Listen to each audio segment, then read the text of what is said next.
నమస్కారం TCN news కి స్వాగతం ముందుగా ముఖ్యాంశాలు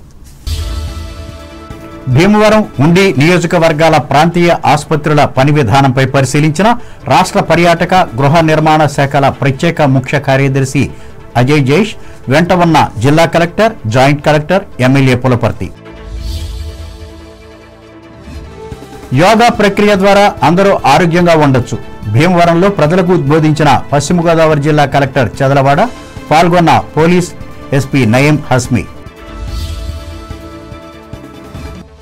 ఇరగవరం మండలం రాపాక గ్రామ పరిధిలో వివిధ అభివృద్ధి నిర్మాణ కార్యక్రమాలకు శ్రీకారం చుట్టిన కూటమి నాయకులు నిధులను మంజూరు చేయించిన ఎమ్మెల్యే ఆర్మిల్లి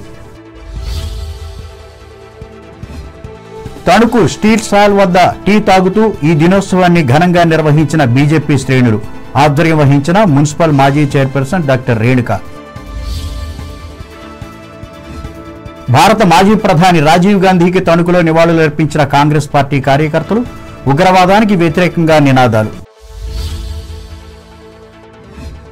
అకాల వర్షాలకు దొరకకుండా సురక్షితంగా గట్టెక్కిన మొక్కజొన్న రైతులు సంతోషం వ్యక్తం చేసిన తాడేపల్లిగూడెం రూరల్ మండలం అన్నదాతలు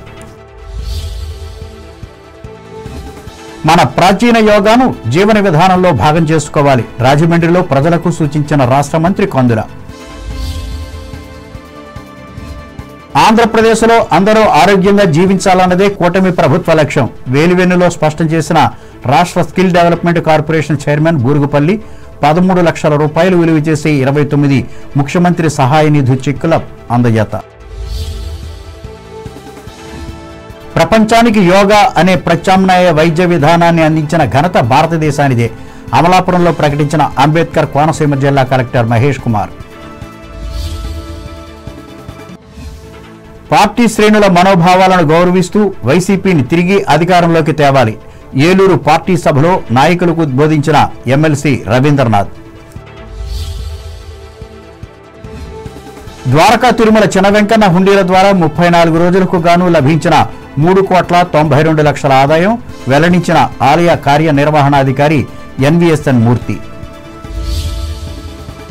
పశ్చిమ గోదావరి జిల్లా కేంద్రమైన భీమవరం ఉండి నియోజకవర్గాల్లో ప్రాంతీయ ఆసుపత్రులతో పాటు అంగన్వాడీ కేంద్రాలు పేదలకు నిత్యావసర వస్తువులు పంపిణీ విధానాల అమలుపై రాష్ట్ర పర్యాటక గృహ నిర్మాణ శాఖల ప్రత్యేక ముఖ్య కార్యదర్శి అజయ్ జైష్ బుధవారం తనిఖీ చేశారు ఈ సందర్భంగా ఆయన మాట్లాడుతూ రాష్ట్ర ప్రభుత్వం అమలు చేస్తున్న సంక్షేమ పథకాలు క్షేత్రస్థాయిలో ఏ విధంగా అమలు జరుగుతున్నాయో పరిశీలించడానికి ప్రతి 2-3 జిల్లాలకు ఒక సీనియర్ ఐఏఎస్ అధికారిని నియమించడం జరిగిందన్నారు అలాగే అంగన్వాడీ కేంద్రాల్లోని చిన్నారులకు విద్యాబుద్ధులు నిర్మించడంపై మరింత శ్రద్ధ చూపాలని సంబంధిత అధికారులను ఆదేశించారు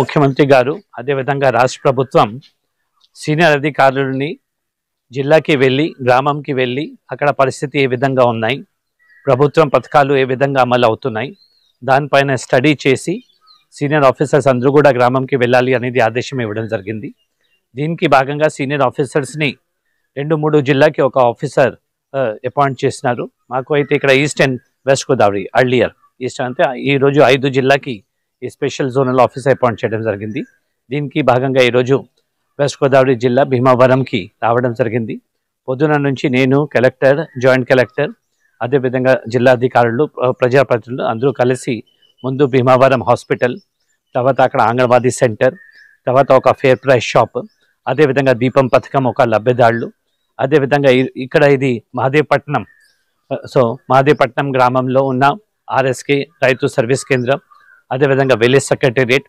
అదేవిధంగా ఇక్కడ కడుతున్న హౌసింగ్ ప్రోగ్రామ్ తర్వాత ఇది మనకు వేస్ట్ సెగ్రిగేషన్ ప్రోగ్రామ్ ఇవి అంతా కూడా ఇన్స్పెక్ట్ చేయడం జరిగింది కొన్ని ఏరియాస్లో అయితే బాగా చేస్తున్నారు కానీ కొన్ని సమస్యలు ఉన్నాయి. కొన్ని చోట్ల ఇంకా కొద్దిగా ప్రభుత్వం ఏమైతే ఆలోచన చేస్తూ ఉంది, ముఖ్యమంత్రి గారు ఆలోచన మేరకు గ్రామంలో ఇంప్లిమెంట్ కావట్లేదు. అదే ప్రభుత్వం దృష్టికి తీసుకువెళ్తాము. అదేవిధంగా జిల్లా కలెక్టర్ జేసీకి కూడా చెప్పాము. గ్రామ స్థాయిలో ఉన్న అధికారులు, మండలి స్థాయిలో ఉన్న అధికారులు సక్రమంగా ప్రభుత్వం ఏమైతే ఇంపార్టెన్స్ ఉందో అర్థం చేసుకుని ఇంకా బాగా ఇంప్లిమెంట్ చేయడానికి ప్రయత్నం చేయాలి అనేది మా ఒక అభిప్రాయం. ఆయన వెంట జిల్లా కలెక్టర్ చదలవాడ నాగరాణి, జిల్లా joint collector T Rahul Kumar Reddy, Bhimavaram RDO K Praveen Kumar Reddy, స్థానిక శాసనసభ్యులు పురపర్తి రామాంజనేయులు ఉన్నారు. ప్రతి ఒక్కరూ యోగాకు కొంత సమయం కేటాయించాలని జిల్లా కలెక్టర్ చదలవాడ నాగరాణి తెలిపారు. భీమవరంలో బుధవారం నిర్వహించిన యోగాంధ్ర కార్యక్రమంలో ఆమె పాల్గొని మాట్లాడారు. వచ్చే నెల 21న 11వ అంతర్జాతీయ యోగా దినోత్సవాన్ని జిల్లాలో అన్ని పట్టణ మండల కేంద్రాల్లో నిర్వహించడం జరుగుతుందని అన్నారు. ఆంధ్రప్రదేశ్ ప్రభుత్వం యోగాంధ్ర 2025 అనే పేరుతో రాష్ట్ర వ్యాప్తంగా యోగా ప్రచారాన్ని ప్రారంభించిందని వెల్లడించారు.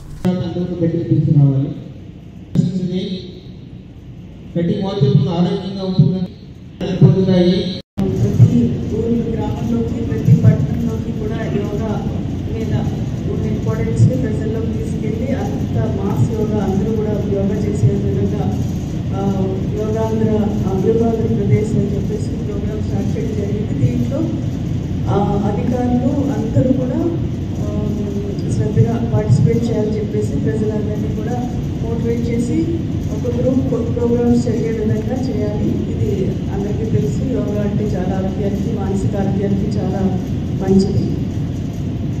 ఈ కార్యక్రమంలో జిల్లా superintendent of police Adnan Nayeem Asmi, జిల్లా joint collector T Rahul Kumar Reddy, జిల్లా రెవెన్యూ అధికారి M Venkateswarlu, RDO K Praveen Kumar Reddy, DLDO Y Dosireddy, DEO E Narayana పాల్గొన్నారు. ఇరగవరం మండలం రాపాక గ్రామ పరిధిలో కాలువలో పేరుకుపోయిన మట్టి పూడికతీత పనులను బుధవారం ప్రారంభించారు. తణుకు ఎమ్మెల్యే ఆర్మిల్లి రాధాకృష్ణ కృషితో మంజూరైన 8,80,000 రూపాయల వ్యయంతో ఈ పనులకు స్థానిక కూటమి నాయకులు శ్రీకారం చుట్టారు. సుమారు 6 కిలోమీటర్ల మేర మట్టి పూడుకుపోవడంతో పరిసర గ్రామాలకు చెందిన రైతులు పడుతున్న ఇబ్బందులను ఇటీవల స్థానిక ఎమ్మెల్యే రాధాకృష్ణ దృష్టికి తీసుకువచ్చారు. దీనికి ఆయన స్పందించి చర్యలు చేపట్టారు. ఈ కార్యక్రమంలో నాయకులు, కార్యకర్తలు, సంబంధిత అధికారులు పాల్గొన్నారు. భారత ప్రధాని నరేంద్ర మోదీ స్ఫూర్తితో తణుకు బీజేపీ కార్యకర్తలు ప్రపంచ టీ దినోత్సవాన్ని బుధవారం నిర్వహించారు. ఆర్థిక, సామాజిక ప్రయోజనాల గురించి అవగాహన కల్పించడమే ఈ దినోత్సవ ముఖ్య లక్ష్యం. ఈ మేరకు టీ ఉత్పత్తి, వినియోగంపై చైతన్యపరచడం, టీ సాగు, వ్యవసాయ ప్రాధాన్యత, తద్వారా గ్రామీణ ప్రాంతాల అభివృద్ధి, పేదరిక నిర్మూలన లాంటి అంశాలు ఉన్నాయి. భారతదేశం టీ ఉత్పత్తితో పాటు వినియోగంలో కూడా అగ్రభాగాన ఉంది. అందుకే ఈ కార్యక్రమానికి దేశ ప్రధాని అధిక ప్రాధాన్యత ఇస్తున్నారు. ఇందులో భాగంగా టీకి ఉన్న చరిత్ర, ప్రాధాన్యత, ప్రపంచవ్యాప్తంగా కలిగించే ఆర్థిక, సామాజిక ప్రయోజనాలపై విశ్లేషించడం ప్రధానంగా తీసుకుని ఈ పార్టీ దేశవ్యాప్తంగా పలు రకాలుగా కార్యక్రమాలను నిర్వహిస్తోంది. ఈ సందర్భంగా కోర్టు ఎదురుగా ఉన్న వీధిలోని రమణ టీ స్టాల్తో పాటు తేతలి వై జంక్షన్లో Chai and Chai happy tea stall వద్ద సమావేశమై టీ తాగి ఆనందాన్ని వ్యక్తం చేశారు. ఇందులో భాగంగా బీజేపీ రాష్ట్ర నాయకురాలు, మున్సిపల్ మాజీ చైర్పర్సన్ డాక్టర్ ముళ్లపూడి రేణుక మాట్లాడుతూ మానవ సంబంధాన్ని పెంపొందించే టీకి ముందు నుంచి మన సమాజంలో ప్రాధాన్యత ఉందని చెప్పారు.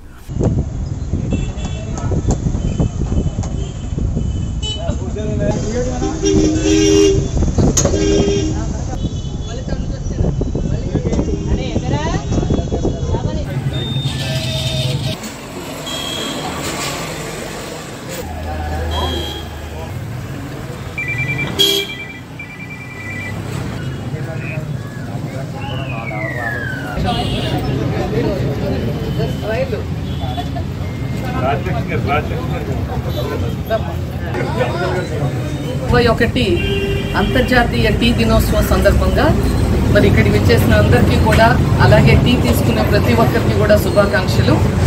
ఇవాళ మనందరికీ తెలుసు, ప్రపంచంలో నీళ్లు తర్వాత ఎక్కువగా తీసుకోబడేది టీ. భారతదేశంలో చూస్తే దీనికి ఒక విశిష్టమైనటువంటి ఇది ఉంది. మామూలుగా మనందరం తెలుసు, ఎవరైనా ఇంటికి రాగానే మొట్టమొదట అడిగేది ఏంటి? టీ తీసుకుంటారా, టీ తీసుకున్నారా, టీ ఇవ్వండి. అంటే దీనికి ఒక మానవ సంబంధాల్లో టీ యొక్క పాత్ర చాలా గొప్పది. టీకి చాలా హెల్త్ బెనిఫిట్స్ ఉన్నాయి. దీంట్లో యాంటీ ఆక్సిడెంట్స్ ఉన్నాయి, అనేక రకాలు. టీ అంటే మామూలుగా మనం తీసుకునే పాలు, టీ పొడి వేసుకున్న టీనే కాదు, కొన్ని వందల రకాల టీ ఉన్నాయి. ఇంటర్నేషనల్ టీ డేని మహిళలకి ఒక స్థానం ఇవ్వటం జరిగింది.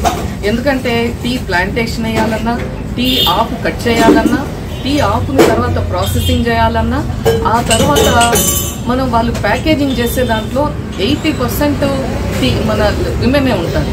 మన నరేంద్ర మోడీ గారు చాయ్ వాలా టు ప్రధానమంత్రి అనేటువంటిది మనకు తెలుసు. వారి యొక్క ప్రస్థానం ఎక్కడ నుంచి ఇవాళ మరి ప్రపంచంలోనే ఒక బలమైన శక్తికి ఒక నాయకుడిగా 3 పర్యాలు మూడోసారి ప్రధానమంత్రిగా ఉన్నారంటే వారి యొక్క ఘనత ఎక్కడి నుంచి ఎక్కడి వరకు వెళ్ళిందంటలో కూడా ఈ టీకు విశిష్టమైనటువంటి స్థానం, గుర్తింపు, గౌరవం వచ్చింది. ఆ రకంగా కూడా గత దశాబ్ద కాలంగా మరింతగా అని కూడా మనం చెప్పుకోవచ్చు. మీకు అందరికీ కూడా హ్యాపీ టీ డే. మహిళా కార్యకర్తలు ఉత్సాహంగా పాల్గొన్న ఈ కార్యక్రమంలో పార్టీ జిల్లా అధ్యక్షురాలు అయినంపూడి శ్రీదేవి, పట్టణ అధ్యక్షులు బొల్లాడ నాగరాజు, మాజీ అధ్యక్షులు పెదమల్లు అవినాష్, నాయకులు కొడమంచిలి జితేంద్ర, ముఖ్య కార్యకర్తలు, మద్దతుదారులు పాల్గొనగా వీరంతా టీ తాగి దినోత్సవాన్ని ఆచరించారు. ఉగ్రవాదుల కుట్రకు బలైన భారత మాజీ ప్రధాని రాజీవ్ గాంధీ వర్ధంతిని పురస్కరించుకుని ప్రతి ఏటా నిర్వహించే ఉగ్రవాద వ్యతిరేక దినోత్సవాన్ని తణుకు కాంగ్రెస్ కార్యకర్తలు బుధవారం నిర్వహించారు. ఈ మేరకు వేల్పూర్ రోడ్లోని ఆయన విగ్రహానికి పూలమాలలు వేసి నివాళులర్పించారు. ఉగ్రవాదం అనేది అంతర్జాతీయ సమస్య. దీని కారణంగా మానవాళికి, ప్రపంచ శాంతికి ముప్పు వాటిల్లుతోంది. ఈ నేపథ్యంలో ప్రపంచవ్యాప్తంగా నిర్వహించిన సర్వేలో భాగంగా మన దేశం గ్లోబల్ టెర్రరిజంలో 14వ స్థానంలో నిలిచింది. మొత్తం 163 దేశాలు ఉన్న ఈ లెక్కల్లో పాకిస్తాన్, సిరియా, బుర్కినా దేశాలు తొలి 3 స్థానాల్లో ఉన్నాయి. 2025 ఏప్రిల్ 22వ తేదీన జమ్మూ కాశ్మీర్లోని పహల్గామ్లో జరిగిన ఉగ్రదాడి యావత్ దేశాన్ని కలవరపాటుకు గురిచేసింది. దీనికి ప్రతిగా భారత సైన్యం పాకిస్తాన్లోని ఉగ్రవాద స్థావరాలపై ఆపరేషన్ సింధూర్ పేరుతో దాడులు నిర్వహించిన విషయం విదితమే. 1991 మే 21న నాటి ప్రధాని రాజీవ్ గాంధీ ఎన్నికల ప్రచార నిమిత్తం తమిళనాడులోని పెరంబదూరులో నిర్వహించిన సభలో పాల్గొన్నారు. శ్రీలంకకు చెందిన లిబరేషన్ టైగర్స్ ఆఫ్ తమిళ్ ఏలం అనే సంస్థ ఆత్మాహుతి బాంబు దాడికి పాల్పడింది. దాంతో రాజీవ్ గాంధీతో పాటు 14 మంది మరణించారు. దీనికోసం రాజీవ్ గాంధీ హత్యను స్మరించుకోవడంతో పాటు ఉగ్రవాదాన్ని నిర్మూలించడం, శాంతి సామరస్యాన్ని ప్రోత్సహించాలనే ఉద్దేశంతో నాటి ప్రధాని విపి సింగ్ మే 21న ఉగ్రవాద వ్యతిరేక దినోత్సవంగా జరుపుకోవాలని నిర్ణయించారు. దాంతో 1992 నుంచి ఏటా దీన్ని నిర్వహిస్తున్నారు. ఈ సందర్భంగా కాంగ్రెస్ పార్టీ నియోజకవర్గ కన్వీనర్ దిరిసిపో రామకృష్ణ మాట్లాడుతూ రాజీవ్ మరణం దేశానికి తీరని లోటుగా మిగిలి ఉన్నట్లు చెప్పారు. ఇది భర్తీ కావాలంటే ఆయన కుమారుడు కాంగ్రెస్ పార్టీ అగ్రనేత రాహుల్ గాంధీ ప్రధాని అవ్వాలని ఆకాంక్షించారు.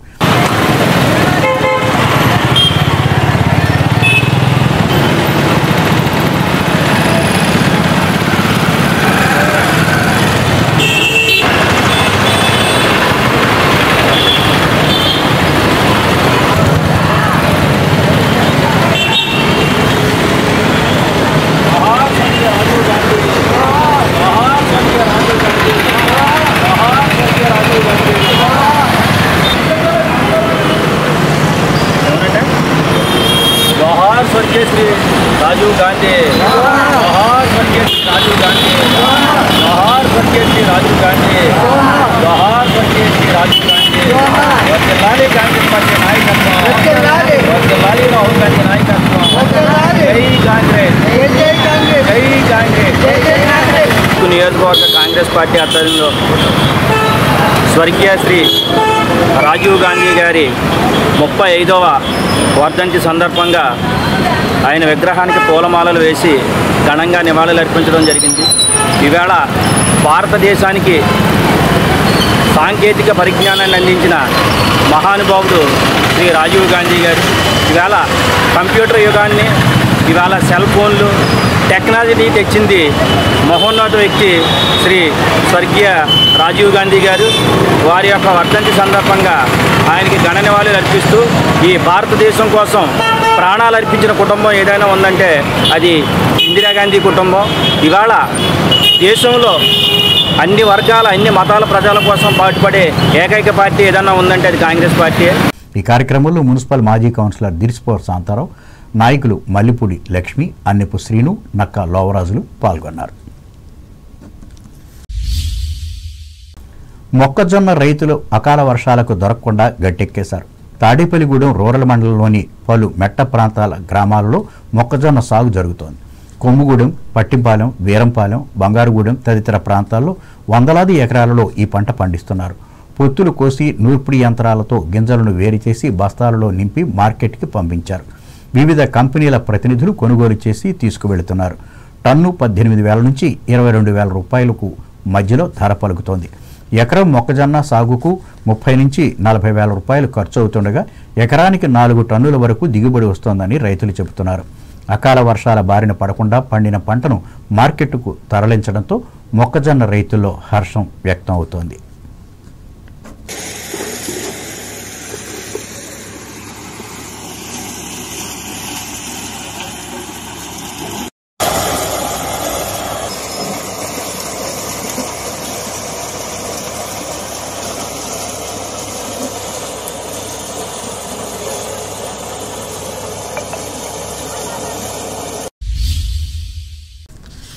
ఇప్పుడు వాణిజ్య ప్రకటనలు.